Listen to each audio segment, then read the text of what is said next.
अनाथ काला चीता का पुनर्जन्म। जंगल में छोटा काला चीता महाबली अपनी बूढ़ी माँ के साथ घूम रहा था कि तभी आसमान में काले घने बादल छा जाते हैं। जोरों की आंधी तूफान आने लगता है। जंगल में बहुत भगदड़ मच जाती है और महाबली चीता की माँ भी अपने बच्चे को लेकर भागी हुई जा रही थी। बेटा महाबली, ये तूफान थमने वाला नहीं है। अगर मैं इस तूफान में तुम्हें ना बचा पाई तो तुम्हें अपनी रक्षा स्वयं करनी होगी। तुम्हें बड़ी बुद्धि और ताकत से जीवन में एक पद हासिल करना होगा। माँ आप ऐसा क्यों कहती है माँ? महाबली की माँ तेजी से दौड़ रही थी कि तभी जोरों से उसका सर एक बड़े पत्थर से टकराया और वो नीचे गिर गई। लेकिन तभी उसने महाबली को पास की एक नदी में फेंक दिया। महाबली पानी में तैरता हुआ जा रहा था और वो चलते चलते दूसरे जंगल की नदी पर चला गया और उसने एक लकड़ी का सहारा लेते हुए वो पानी में तैरने लगा। वहाँ एक काला खतरनाक शेर पानी पी रहा था। अरे वाह, सोने पर सुहागा, बिना मेहनत के शिकार खुद तैरता हुआ आया है। क्या बात है। कालिया शेर महाबली को खाने के लिए उस पर जोरदार वार करता है, लेकिन तभी वहाँ जंगल का राजा बाघ आ पहुँचता है। कालिया, तू अपनी हरकतों से बाज नहीं आएगा। एक छोटे बच्चे पर वार करते तुझे शर्म नहीं आती? बाघ उस पर गुर्राता है तो कालिया वहाँ से डर कर भाग जाता है। बेटा, तुम मुझे यहाँ के नहीं लगते। तुम कौन हो? मैं अनाथ हूँ। मेरा कोई भी नहीं है। मेरी माँ मर गई है। मैं दूसरे जंगल से आया हूँ। तब बाघ उसे अपनी गुफा पर ले आया। तब बाघ की पत्नी, अरे महाराज, ये कौन है? ये आज से हमारा बेटा है। इसका नाम है महाबली। तुम अनाथ नहीं हो महाबली, हम दोनों तुम्हारे माता पिता। बाघिन और बाघ की कोई संतान नहीं थी तो महाबली उनका बहुत लाडला बन गया था। दिन बीते और महाबली अपनी नाम की तरह महान और ताकतवर शरीर वाला बन गया था। तब एक दिन बाघ ने कुछ जानवरों को इकट्ठा किया। सुनो सभी साथियों, मेरी बात ध्यान से सुनो। मेरा शरीर अब जंगल की भागदौड़ और जिम्मेदारियों को निभाने के योग्य नहीं रहा। आज से तुम्हारे जंगल का नया राजा है महाबली। सब जानवर बहुत खुश थे, लेकिन यही खड़ा वो कालिया मन में बड़बड़ा रहा था। अब ये अनाथ जंगल का राजा बनकर हम पर ही हुक्म चलाएगा। मुझे पहले दिन ही इसका किस्सा खत्म कर देना चाहिए था। ऐसा सोचकर कालिया रात के समय एक ताकतवर बाघ मानव के पास पहुंचा और उसके साथ मिलकर कुछ साजिश रचने लगा। और सुबह में कालिया बाघ और बाघिन के पास आया। महाराज, हमारे नए राजा महाबली को काली पहाड़ी पर कुछ शिकारियों ने घेर लिया है। महाराज, जल्दी चलो। इस तरह कालिया धोखे से उन्हें वहाँ से ले जाता है। उधर वह बाघ मानव महाबली के पास पहुँचता है। महाराज, बाघ और बाघिन को कुछ शिकारियों ने कैद कर लिया है। जल्दी जाकर उन्हें बचा लो महाराज। वो सभी वहाँ इकट्ठा हो जाते हैं। बाघ और बाघिन कालिया की चाल समझ जाते हैं। वो कुछ करते इससे पहले ही कालिया बाघ बाघिन पर टूट पड़ा और वो बाघ मानव महाबली पर जोरों से वार करके उन तीनों को वहीं पर मार दिया। तीनों खून से लथपथ हो गए थे। अब हमें शिकार करने से कोई नहीं रोक पाएगा। तभी एक बहुत जोरों की रोशनी होती है और उस रोशनी से आवाज आती है, उठो महाबली, उठो। तुम जानवरों को यूं छोड़कर नहीं जा सकते। तुम्हें जिंदा होना होगा महाबली, उठो। तब महाबली को एक अद्भुत ताकत मिलती है और उसका पुनर्जन्म हो जाता है। वो जोरों से उठता है और कालिया पर टूट पड़ता है। बाघ मानव ये देख वहाँ से भाग जाता है और फिर महाबली नया जीवन प्राप्त कर जंगल की रक्षा करता है और जानवरों का राजा बन जाता है।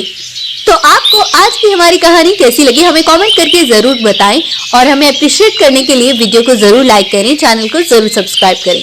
Thank you.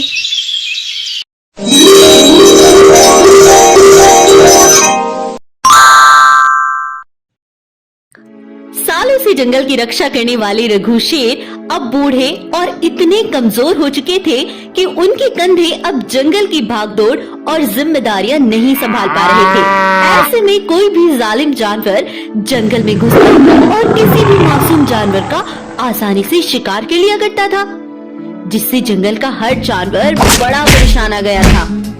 वहीं रघु का बेटा भीमा अब जवान होने के बाद भी बड़ा ही कमजोर और डरपोक था, जिसके चलते वो किसी भी जानवर की जान ही नहीं बचा पाता था। ऐसे में एक बकरी कुछ जानवरों के साथ महाराज रघु के पास पहुंचती है। महाराज रघु, पिछले कई सालों से आपने जंगल की बहुत अच्छे से रक्षा की और हम आपकी बड़ी इज्जत भी करते हैं, लेकिन कल मेरे बेटे को एक खूंखार बाघ मानव ने अपनी चपेट में ले लिया था। एक ताकतवर भेड़िया पहुंचा और उसने मेरे बेटे की जान बचा ली। मुझे वो भेड़िया बहुत अच्छे व्यवहार का लगता है। हम आपके बेटे को जंगल का राजा बनाना चाहते थे, लेकिन आपका बेटा कमजोर और डरपोक है, वो जंगल को नहीं संभाल सकता। इसीलिए आप किसी ताकतवर जानवर को जंगल का राजा घोषित करें। रघु अपने बेटे भीमा को ही जंगल का राजा बनता देखना चाहता था, इसलिए वो जानवरों से कुछ समय मांगता है। अगले दिन फिर जब गाय और गोरिल्ला नदी की तरफ पानी पीने जा रहे थे, तो एक चीता ने उन दोनों पर पीछे से वार किया और उन्हें नदी में धक्का दे दिया। लेकिन मौके पर पहुंचकर भेड़िए ने उन्हें बाहर निकाल लिया। ऐसे ही भेड़िया सबकी मदद करता और सारी जानवरों के दिलों में भी उस भेड़िए की इज्जत बढ़ गई। तब महाराज रघु को भी उसका व्यवहार अच्छा लगने लगा। तब रघु ने ऐलान करते हुए कहा, भाइयों, मेरी हमेशा से एक ख्वाहिश थी, मैं अपनी आंखों से अपने बेटे भीमा को जंगल का राजा बनते देखूं। लेकिन मुझे भेड़िया एक अच्छा और ताकतवर राजा बनने योग्य लगता है। आज से जंगल का नया राजा भेड़िया होगा। अब रघु की गुफा उस भेड़िए पर आ गई और वो जंगल का राजा बन गया। समय बीत रहा था, लेकिन जंगल में जानवरों की संख्या हर दिन कम होती दिखाई दे रही थी, जिसके चलते सभी बड़े परेशान हो रहे थे। ऐसे में तभी बड़ी आंधी तूफान जोरों की बारिश होने लगी। तब रघु अपने बेटे भीमा से, बेटा, तुम कहीं मत जाना, मैं तुम्हारे लिए कुछ भोजन का इंतजाम करके लाता हूँ। रघु भोजन की खोज में चला गया था, लेकिन तभी एक बहुत बड़ा पेड़ उसकी पीठ पर आ गिरा और वो पेड़ के नीचे दब गया। इधर भीमा भी अपने पिता के न आने पर बड़ा परेशान हो रहा था। वो अपने पिता को ढूंढने बारिश में ही निकल पड़ा। अपने पिता को पेड़ के नीचे दबा देख भीमा बड़ा घबरा गया। पिताजी, ये आपको क्या हो गया? मैं तो इतना ताकतवर भी नहीं कि इस पेड़ को हटाकर आपको यहाँ से निकाल सकूं। हे भगवान, मेरी मदद करो। तभी जमीन में से एक बहुत ही अजीब जादुई पेड़ निकलता है, जो भीमा की परेशानी देखकर सब कुछ समझ जाता है और उसके पिता को निकाल देता है। तब भीमा, तुम्हारा बहुत धन्यवाद जादुई पेड़। मैं इतना ताकतवर नहीं कि मैं अपने पिता को यहाँ से निकाल सकता, लेकिन तुमने ये सब किया, तुम्हारा बहुत धन्यवाद। जादुई पेड़ भीमा से खुश होता है और उसे ऐसी शक्तियाँ देता है जिससे भीमा अब बहुत ही बलवान और ताकतवर हो जाता है। तब भीमा अपने पिता के साथ अपने जंगल की तरफ लौटता है। तभी भालू भागता हुआ रघु महाराज के पास आया। अनर्थ हो गया महाराज, हमारे साथ धोखा हुआ है। पिछले कई दिनों से जानवर कम हो रहे हैं और अभी वो भेड़िया एक गाय को बड़ी बेरहमी से मार रहा था। आप उसे जाकर बचा लो महाराज।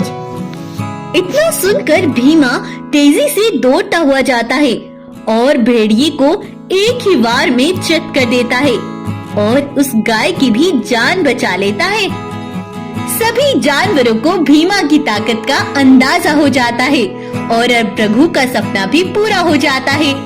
रघु ने अपनी आंखों से भीमा को ही जंगल का एक महान और बहादुर राजा बनते हुए देखा। तो आपको आज की हमारी कहानी कैसी लगी हमें कमेंट करके जरूर बताएं। वीडियो अगर आपको पसंद आई है तो उसको लाइक करें और शेयर करें, चैनल को सब्सक्राइब करें।